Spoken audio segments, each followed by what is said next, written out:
है हरियाणा में विधानसभा का चुनाव का ऐलान हो चुका है और इस चुनाव में मैं तो एक बहुत ही साधारण परिवार से, आम परिवार से और एक ऐसा शख्स जो लगातार लोगों की आवाज पिछले 20-22 साल से उठाता रहा हूँ।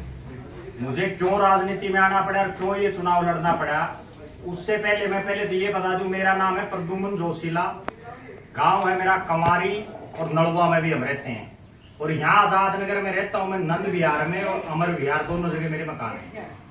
आजाद नगर का इकलौता ऐसा प्रत्याशी हूँ जो ये चुनाव लड़ रहा हूँ, वरना तो यहाँ जितने प्रत्याशी जो घूम रहे मैदान में, आजाद नगर का ये बड़ा दुर्भाग्य है कि यहाँ 30-40 हजार वोट होने के बावजूद इस क्षेत्र में कोई आदमी टिकट मांगने वाला भी नहीं है किसी भी पार्टी की, लेना तो बड़ी दूर की बात है।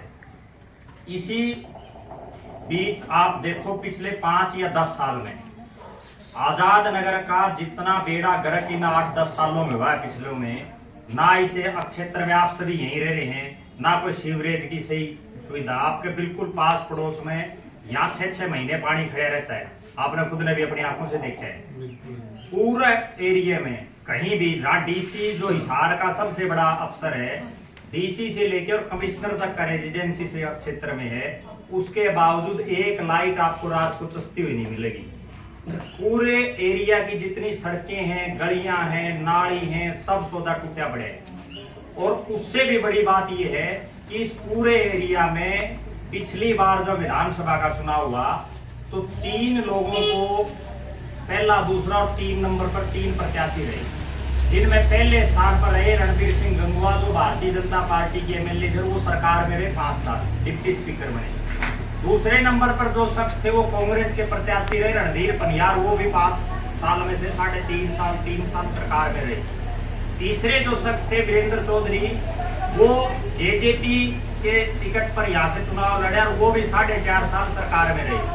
इनके अलावा प्रोफेसर संपत सिंह जिन्होंने यहाँ से चुनाव लड़ा, वो भी भारतीय जनता पार्टी की सरकार में रहे। चारों आदमियों ने सरकार में होने के बावजूद इस क्षेत्र का, विशेषकर आजाद नगर का, कोई भला अपने कार्यकाल में नहीं किया। अगर ये कुछ करते तो हमारे जैसे आदमी को तो राजनीति में आने की जरूरत ही नहीं थी। अब जो अगली बात है वो सुन लो। कई भाइयों के दिमाग में एक चीज रहती है कि निर्दलीय आदमी कुछ नहीं कर सकता, हम तो फलानी पार्टी के साथ लगे हुए। लेकिन ना तो आपको उस पार्टी का मुखिया, मेरे ख्याल में यहाँ जितने बैठे किसी को भी ना तो चौधरी भूपेंद्र सिंह हुड्डा जानते होंगे और ना नायब सैनी जानता होगा। जब आपको वो जो धनी है जिन पार्टियों के वो जानते ही नहीं, तो आप सभी से मेरा ये अनुरोध है कि एक बार अपने इस आजाद नगर के भाई को, एक बेटे को चुनाव जिता करके दिखाओ, उसके बाद फिर मैं बताऊंगा कि विकास क्या होता है। जितने विधायक इस क्षेत्र में 2009 में यहाँ पहला चुनाव हुआ परिसीमन के बाद, 2 आदमियों को 3 चुनाव में यहाँ के लोगों ने विधायक बनाने का काम किया। उसके बावजूद नलवा विधानसभा क्षेत्र की अगर मैं बात करूं तो इस पूरे क्षेत्र में सबसे ज्यादा बैकवर्ड जो हल्का होता है वो ये है। उसका कारण क्या है?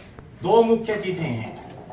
एक तो पीने का और नहर का पानी हो सकता है। हम यहाँ ठीक है, हमारी सबकी जमीनें गाँव में है, यहाँ तो हम खेती नहीं करते, लेकिन नलवा हल्का का एक बहुत बड़ा हिस्सा ऐसा है जो लोग खेती करते हैं। इतना बड़ा हिस्सा बिरानी है जिसमें पानी नहीं पहुंचता। पिछले 15 साल में दोनों नेताओं ने अपने राज में पानी पहुंचाने के लिए कुछ नहीं किया। दूसरी बात है बेरोजगारी की। इस पूरे क्षेत्र में सबसे ज्यादा बेरोजगारी है। हमारे जो भाई बेटे बहने हैं वो 10-10, 15-15, 20-20 हजार रुपए की नौकरी के लिए कोई बॉम्बे जाता है, कोई दिल्ली, कोई गुड़गांव, कोई फरीदाबाद। रोजगार के नाम पर पूरे नलवा हल्के में कोई काम पिछले 15 साल में जब से ही हल्का बना है कोर्से ने भी नहीं किया, चाहे वो राज में रहे या ना रहा। अब मैं क्या करूंगा और क्या मेरा एक विजन है वो आपको बताने जा रहा हूं। मेरा विजन ये है कि मैं सिर्फ 2 चीजों पर चल रहा हूं और मैंने एक नारा दे रखा है, हल्का नलवा करे पुकार, सादा जीवन उच्च विचार, हर खेत को पानी, हर हाथ को रोजगार।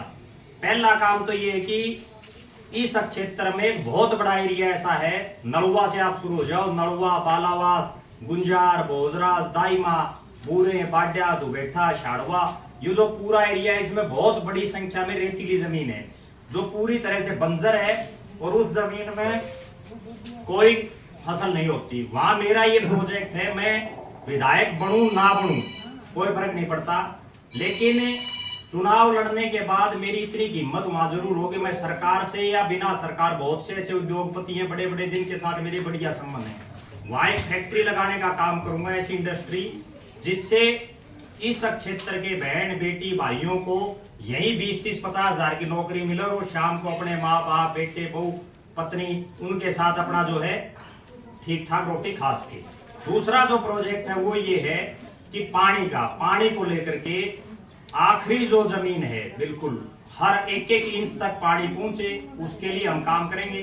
तीसरा, इस आजाद नगर में हम बैठे हैं तो सबसे बड़ी जरूरत इस आजाद नगर की ये है कि इस क्षेत्र में ना कोई ढंग का बढ़िया कोई स्कूल, ना कोई इस क्षेत्र में बढ़िया कोई हॉस्पिटल, और यहाँ तक कि इस पूरे एरिया की तो कोई शुद्ध कोई भाई ले नहीं रहा। अपने से सिर्फ 5-7 किले आगे कैमरी रोड आ जाता है, आप सब वहां जाते भी हो। एक तो वो कैमरी रोड की हालात देखो आप, पिछले 5 साल में कितनी उसने प्रगति करी है, और एक अपना रोड देखो। मेरा आप सभी से ये अनुरोध है कि इस चुनाव में एक बार अपने भाई और बेटे को अपना आशीर्वाद दें। इतना निश्चित है, राज किसी का बनियो, मैं राज के साथ रहूंगा, वो चाहे बीजेपी का बनो चाहे कांग्रेस का बनो, और राज में आप सबके ठाठ होंगे, आपके काम होंगे। अगर बाई चांस मेरे से कोई गलती भी हो जाए तो मैं तो यही मिलूंगा। ये जितने लोग हैं ये आपको कोई नहीं मिलेगा, इससे पहले वाला अगर कोई मिला हो तो बता देना, और आगे अगर कोई बनेगा तो वो भी नहीं मिलेगा। इनका तो ऐसे हालात है। आपको एक और खास बात बताता हूँ, जब इन लोगों के घरों में आप जाओगे 4-4, 5-5 कुत्ते तो कुत्ते बांध रखे इन्हें, वो कुत्ते भी आपको भीतर नहीं बढ़ने देते। ये हालात है। अगली जो बात है वो ये है कि बहुत से ऐसे लोग इस क्षेत्र में घूम रहे हैं जो पैसे के दम पर इस हल्के के लोगों का मोल भाव करना चाहते हैं, जो ये चाहते हैं कि हम पैसे के दम पर पता नहीं क्या कर ले। अगर रुपयों से ही कोई आदमी चुनाव जीते तो 2014 में सावित्री जिंदल से ज्यादा पैसा किसी के पास नहीं, वो चुनाव नहीं हारती। चुनाव तो उतनी ही कीमत तो जो 100 करोड़ का मालिक उसके वोट की, इतनी कीमत है जो गरीब से गरीब आदमी उसकी है। मेरा आप सभी से अनुरोध है कि एक ऐसे आदमी को आप विधायक बनाओ जिसका हाथ पकड़ करके आप काम करवा सको, जिसके घर के दरवाजे 24 घंटे खुले हों। और मैं तो भाई, मेरा पीपल लग रहा है, पीपल के नीचे मिलूंगा आपको।